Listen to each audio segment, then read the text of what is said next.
Buying, selling or renting real estate in the Whitsundays? You need the team that will provide you with help, experience and results. Ray White Whitsunday sales team has over 100 years experience in local real estate, which is why Ray White Whitsunday sells more real estate than anyone else. Whether it's residential sales, commercial leasing, marine or rural sales, Ray White Whitsunday have the solution.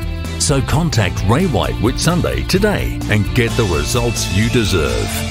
It's 8:30, time for our weekly real estate market report, thanks to Ray White Whitsunday. And this morning we're talking to Stephanie McWhirter, a sales consultant with Ray White. Good morning, Stephanie. Morning, Tom. This morning I'd like to explore some of the marketing techniques that lead to successful sales. How important is a good marketing strategy for a successful sale? I always tell all my clients good marketing and presentation is 90% of the sale. So how do you put one of those strategies together? Do you work with the seller? So when I get a property ready for sale, the first thing we do is we get it looking as good as we can. And there's some really cost-effective ways that you can maximise your sale price. For example, paint, mulch, a good bond clean can go a long way. And I highly recommend getting a building and pest report before you come to market, because obviously we don't want to be finding out a problem when our buyer's finding out. And then once that's done, we get our photos, get a video, and we hit the market. Professional photographs, no-brainer. And internet, anyone's looking on the internet if they're shopping for a home.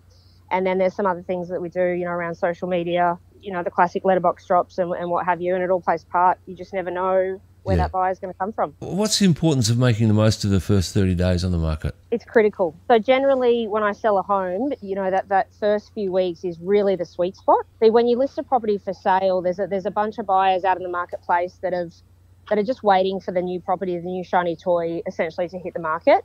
So whether they've just missed that other property because, maybe it's failed building and pest, or that one didn't suit my needs, or that one's been on the market too long and no one else wants it, so I don't want it. And essentially they're just waiting for the new property to hit the market. And as soon as it goes up online, a lot of buyers today have their alert set up, so they're notified immediately, and the phone will ring hot. And that really is your prime time to create competition.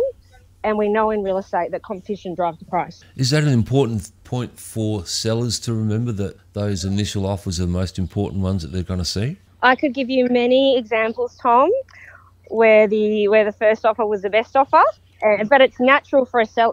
The biggest concern that a vendor will have is underselling their property, right? Yeah. And if you get your first offer and you haven't had enough time on the market or enough offers to understand sort of where you sit in the market, it's natural to think, well, if I can get this much week one, what else is going to be out there? Yes. And it's really up to the agent to be able to give their seller the right advice so they can make the best decision for the future. It's the nature of a seller to worry about underselling their property, and it's the nature of a buyer to worry that they're paying too much. What do you do when a house, for example, sits on the market for more than 30 days? Do you withdraw it or you just keep going?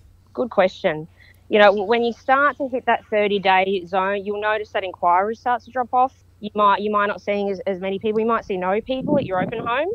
And it's at that point where you can't just stick your head in the sand. You're not going to achieve more by doing less. So it's really important that we sit down with the client and decide, do you want to sell or do you want to stay? And if you want to sell, well, then there's a few things we can do. We can take the price away, we can adjust the price, or we can take it to auction. I always say, when the price is right, buyers will just appear. And when the price is wrong, the silence is deafening. So what are the general market conditions like at the moment, Steph? Oh, Tom, I'm so excited. We're coming into springtime, which is historically a peak selling time in the Whitsundays and many other markets. So we're noticing there's a lift in inquiries already. There's a lot of beautiful stock that's just about to hit the market. And I find there's just a lot of buyers, a lot of families that want to be in their new home for Christmas or in their new home ready for the new school year. So it's just a really exciting time in the Whitsundays. All right, Steph, thanks very much for your time this morning. Enjoy your Thursday. Thanks, Tom. All right, see ya. Island FM.